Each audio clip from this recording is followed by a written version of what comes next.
Alright, so we're going to get ready here for assignment 4. So I'm just going to do a save as. At this point, it's always good to give yourself some redundancy. Save as assignment 4.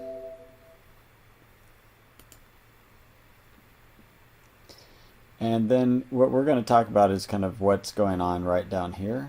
You can see a building that's rather floating one story above the street level, so we're going to try to connect it.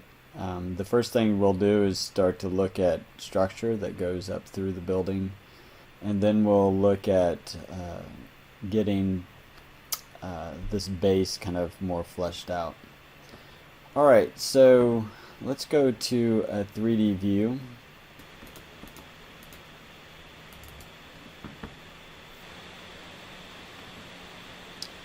In fact, let's go to the second floor level and try to get the things that we can see. Occasionally, in between turning things on and off, you'll find that you've lost some information, and so it's always good to check under hide to see if there's anything that got hidden kind of unnaturally. Alright, so what we want to do is put a field of columns kind of in this realm. And I'm going to hide a few elements I think might be throwing things off. Alright, so under structure, you see columns. And you'll see a few, if I go to properties, that you really just have one column loaded. So to take care of that, let's just go to load family and go down to structural columns. And I think I'm just going to use concrete, but you can see that you have some other possibilities. And let's just look, I think we'll just go with these round columns here. And then it's going to ask you to plant these somewhere. You know, right now it seems like it's rather arbitrary, so let me just plant one, and then maybe we should look at applying a grid.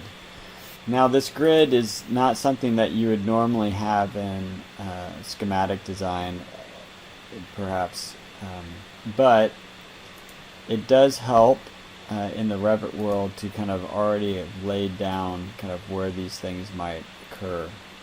And it'll help you organize your thoughts. And you can always turn them off if you don't need to really be seeing them on every drawing. So I'll describe how to turn them off on another project. Let's just put in. So we have kind of a column grid now, lightly based on the base of this screen. So we know that for me is tapering and doing some weird things, so it's not always going to align this structure. But we'll make the best of it for right now. Okay, so we're going to have to move that one. Alright, so let's go to level 1, and we'll see that column's there. If you click on it and go to its properties, you can see that it was installed with level 1 and then level 2 being its top place. So let's just get it now centered, and you might go ahead and lock them if you've really got your grid in place. That way, if you move the grid, it moves with it. Sometimes it's great to lock things, sometimes it just doesn't make any sense. So we'll lock these. So let's just go ahead and place a few more, although we want to be on level 2, I think, to do that. Alright. So we'll grab another column. This is probably a good time also to check to see if we're using the right column. This is a 12-inch column. Let's go ahead and go to something a little bit beefier, an 18-inch column. And we'll have to change that other one, but that's alright. We can do that.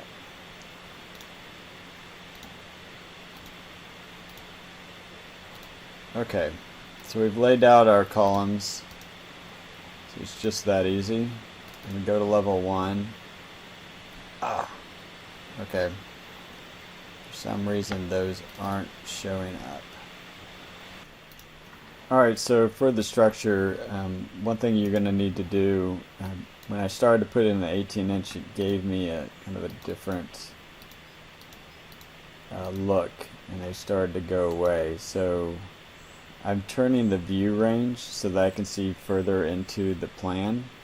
You'll use this quite a bit if you want to start to see things below the level you're on, or not see them. So, and kind of the typical one would be that it's on the level that you're on, working on. So that's typical, and now I've lowered it.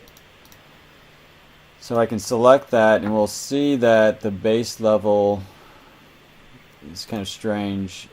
It should be 0. Oh, well, it can't do that. So I'm going to have to make the base level 1 and this 0, and then apply that. And then I'll just grab all of these guys and do the exact same thing. And apply that, and then now we should see that take effect on level 1. So now we can start seeing structure. Great. And it's moving with the grid. That's great too. The next thing we might want to do is tell it to be, go higher than that. So you might ask how to do that if we change the properties to something kind of above, and we want to see it on those levels. So we have all these levels, but we actually look at the floor plans and we can't see those levels. So to get those, you just go under View, and go under Plan Views, and under Floor Plans, you can actually go and turn those on. So I'm just going to turn on, say, level 6 for now. And you'll see that over here it'll create a level 6, and there it is. So that's pretty easy. Alright, so we've begun to look at the column structure, but let's look at the beam structure. So let's go to our 3D view. We can take a look at what we've got going on. Probably want those columns to go all the way up to the roof. What you would do is under the east, or any of the elevations, you basically just need to add